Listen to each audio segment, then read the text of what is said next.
Hello and welcome back to my channel. Today I'm going to show you my current everyday makeup routine. This is what I'm doing probably 9 times out of 10 if I am going somewhere to work. I am doing this makeup lately. And I'm wearing a mask for my job and I never take it off. So this is makeup that is going to lay nicely under the mask, but still maximize this area that we're actually able to show to people. This is also a really great simple look that you could do if you are working from home and you don't have to wear a mask in your own home, but you're on Zoom calls and you are still seeing people. So this is still light enough that it's not going to look like, oh my gosh, she got up and did a full face for a Zoom call, you know? Like, not that that would matter. If you want to do that, please do it.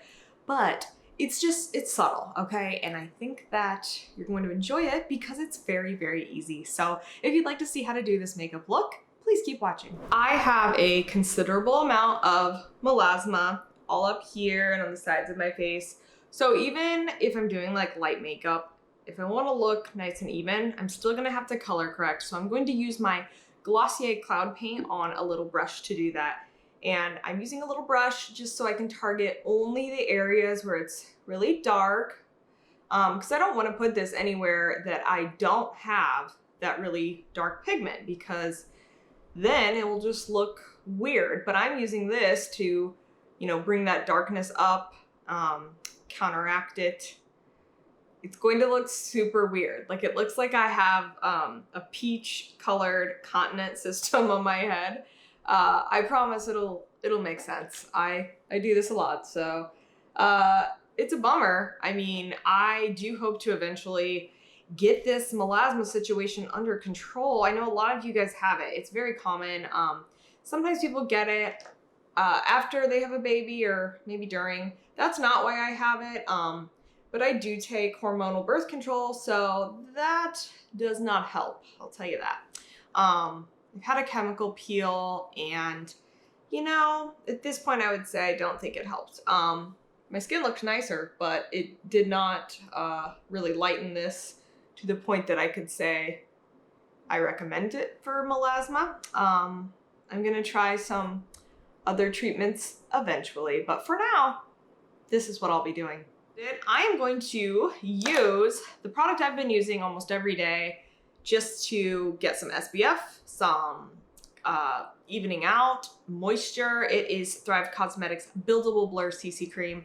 I really, really like this. I think this is my favorite CC cream because it kind of checks all the boxes. It makes your skin look healthy. It adds coverage. It adds enough coverage. It's not like a tinted moisturizer. Like, it's, you know, it's not messing around. I'm going to put it on my hand and then use my It Cosmetics double-ended brush. What's this brush actually called? The Heavenly Luxe number 7 Complexion Perfection. It won't be perfection, okay? That's the thing. If you're going for perfection, stop the video right now because it's just not achievable. But as you can see, I'm putting it on my hand so that I can get that brush, the whole surface of it, like evenly distributed. So I might wait to do that just to give it some time to dry. But if you're wearing a mask, it's gonna cover from like here down.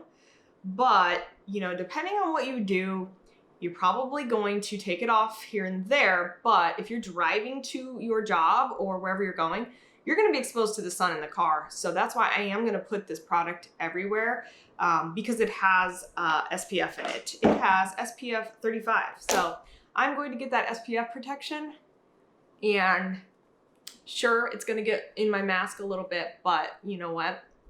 That's okay. So as you can see, I'm using like stippling motions. I am not buffing in these areas. While I did buff down here, you know, it's okay to buff down the edge.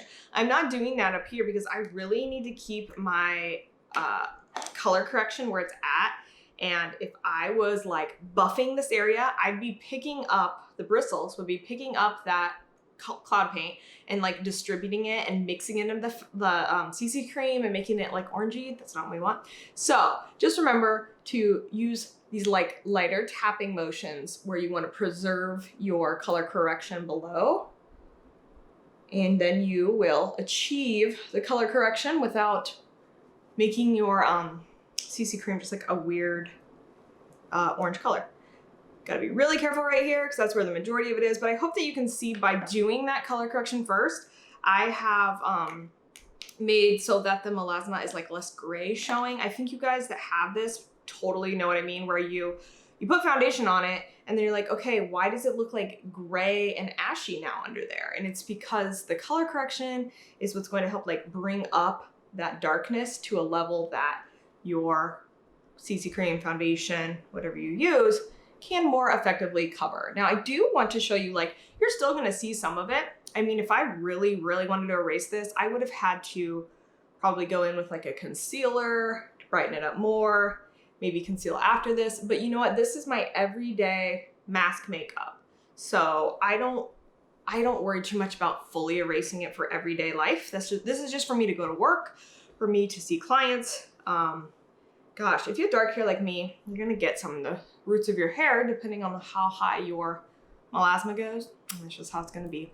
So I'm gonna take what's left over and I'm gonna bring it down my jaw and over here.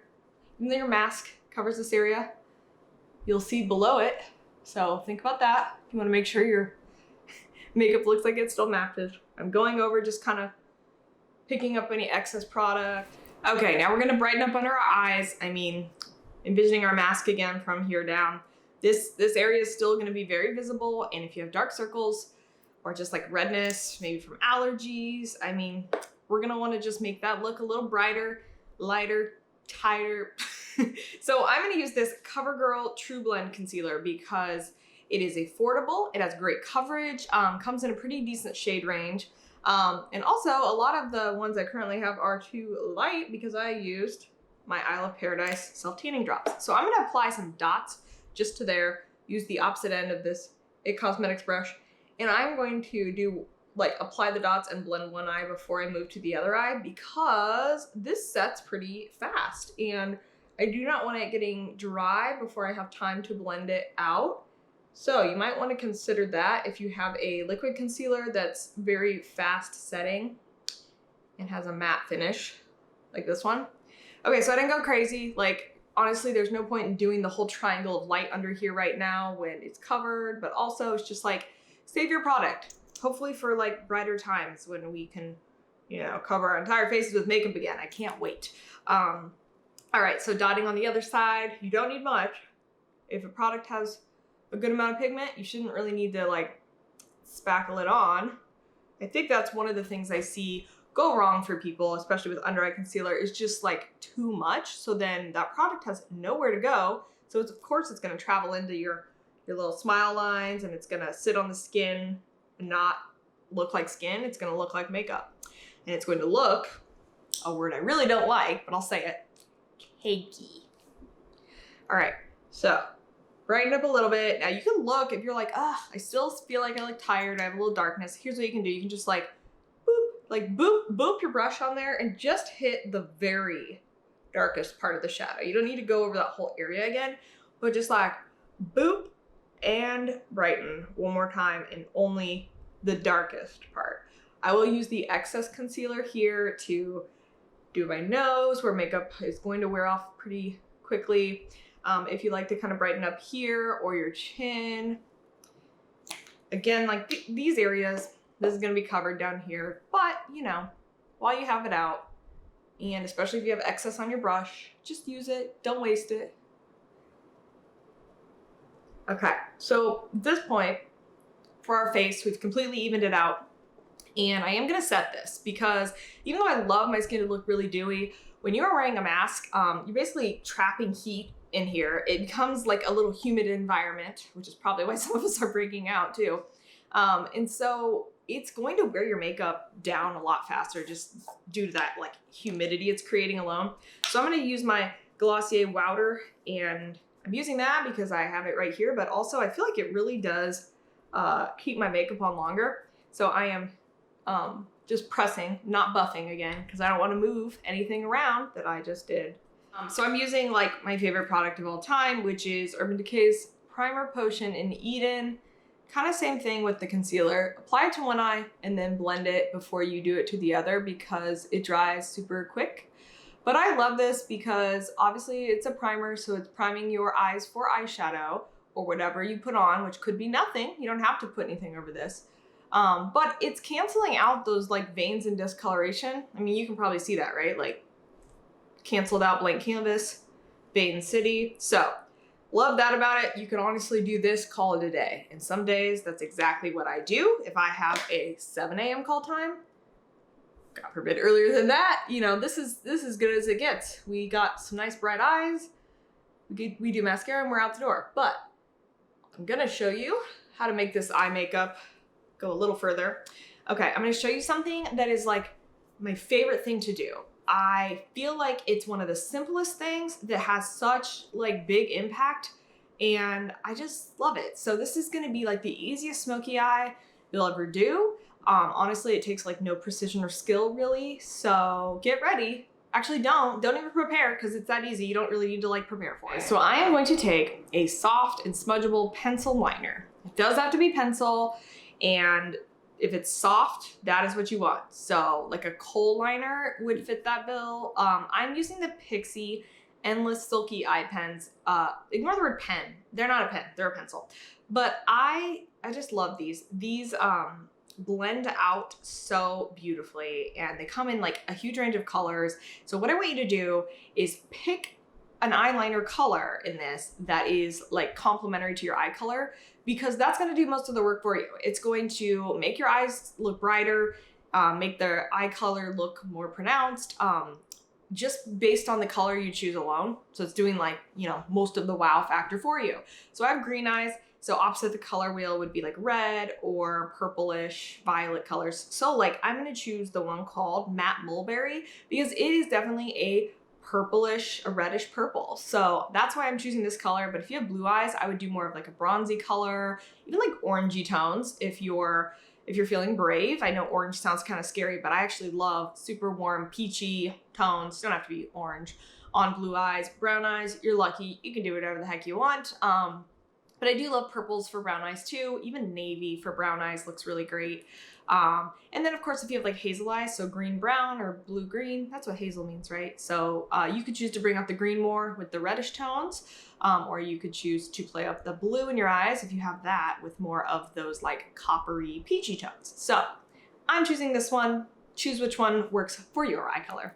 All right, so I've leaned forward so you can see what I'm doing. I have my pencil, and you don't even need to make sure it's very sharp because as you can see, what we're gonna do, it doesn't need to be like precision for. So I want you to lay it at your lash line, and you're gonna basically make like a little pizza wedge, you know? So imagine if someone laid a piece of pizza here, the shape that it would be, and point in. So I'm not even gonna take it all the way over, but I'm going to kind of like lay it at my lash line, and all we're doing right now is getting product on there. So I'm laying at my lash line. Now you're gonna be like, oh my gosh, you're so sloppy, Ivy, but you'll see. So I made my like pizza wedge, and now very quickly, I'm grabbing this dense eyeshadow brush, and I am blending it out quickly so that it does not have time to set. And that's why it needs to be a soft liner. So I'm gonna start bringing up the outer edge of my slice of pizza into the crease a little bit like that. And then using what's left to sort of bring it over in the crease. We're just gonna kind of fill up the space, bring up that line like a little gradient that fades off towards the top. And that is why you gotta work quick, because then once it's set, it's set. So what you can see is that I'm left with this really nice, easy gradient. Now you can take what's left on your brush, or if you usually like to define your lower lash line, you can actually like quickly sketch like a little bit on just the outer corner, look up and bring that, a third of the way across. I wouldn't do like all the way unless you're into that. I kind of want to keep this outer part the deepest in color. So this eye is already looking like more enhanced because I've got that complementary color of purple on there. And I mean, hopefully you can see like I was literally just using like a back and forth and a little bit of circular motion to do that, but it does not require you to have like special skills. What it does require is like a dense brush, so something that does not have a lot of give to it. That's gonna be great for you to grab onto that liner pigment and move it and manipulate it where you want. I'm just using Glossier Boy Brow in brown because my brows are pretty full on their own. I do have like a few areas like over here, the tail, that are kind of lacking. So that's where I concentrate the product, and then I kind of use the excess just to brush up the areas that are fuller but need to be put in their place. But yeah, it's just a nice easy brow. If you want to do a more sculpted, filled brow, like feel free. But like I said, this is the easy, quick makeup that I'm doing lately to get where I'm going in life. So just, if you notice, mostly upwards brushing. I'm not brushing out until I get out here. But even then, I'm still like trying to keep my eyebrow really lifted. Defined our brows, defined our eyes, but we got to do mascara. So use whatever one you like. Mascara is so subjective. One person can be like, oh my gosh, this is my holy grail. And I could be like, wow, that was one of the worst mascaras I've ever tried in my life. So I'm using one of my favorite drugstore mascaras. You can get this at Target, and I believe Walgreens has Pixie now. So Pixie Large Lash. They redid the packaging, so it might look a little different if you've purchased it before. But I just really enjoy this for nice, like, full lashes. I think it's probably more volumizing than it is lengthening, but I just really like it. And it's a good everyday mascara. It's easy to apply. You know, you don't get, as you can see, I'm like building and building here, and I'm not getting any clumps. I wouldn't be able to do that with every mascara, but I really like to do this where I just like keep brushing it through until I get my lashes in the like shape and level of definition that I like. Okay, for the last step, I'm going to be very honest with you because I always am. I should have done this before I powdered my face, but here we are. Like I said, this is real life makeup. Like, sometimes this is gonna happen. You're gonna space off, you're gonna be listening to a podcast, or you're gonna be like, you know, watching something, and you're gonna be like, what am I doing? Why did I powder when I was gonna use cream blush? So here we are. We're at the end, so that powder's probably settled in a little bit anyways, but okay, normally do this after the CC cream, then powder it. This is my favorite cream blush. This is the Milk Makeup Lip and Cheek Stick. We're gonna use it on both, spoiler alert, in work. So I'm going to, instead of like put it on my face like that, which you can do, but it's gonna maybe pick up product, I'm gonna put it on the brush. So I'm gonna put it on my foundation brush, and I'm like drawing it on there. And then I'm gonna just stipple. Again, you're gonna notice this like stippling, bouncing, tapping motion. That's our friend in this routine. It keeps things where we want them, doesn't move things underneath around. So reloading, putting this on my other cheek. I love blush. It's like one of my favorite steps of makeup, I think. And yes, this will be covered up mostly by your mask, right? But I feel like this is the step that like makes my face come to life. And if I'm going to take my mask off at any point, I don't know, I want to look alive, I do. So you can build this to the blush intensity that you desire. And then before we put it away, take your finger, you can put it right on your lips too, I guess, and apply it to your lips because it's a really nice color for that too. And it is approved for lips and cheeks. I'll show you. Yeah, I can just do it like that. It's very moisturizing. So it is also going to look like more put together since you've got like same color here and here. It looks very cohesive. I'm using the Pop Beauty Makeup Magnet Mist, and just apply like you would a setting spray all over. Definitely hit those areas on the sides, you know, where the mask is gonna be pulling. And this will be, you know, what was that, 5 seconds well spent, because it's going to actually help keep your makeup in place. And that is especially important when we have the friction of a mask. I hope you have enjoyed watching this, and I hope you can hear me behind the mask. And I hope this is a little easy routine you can do, but still feel put together when you're wearing a mask.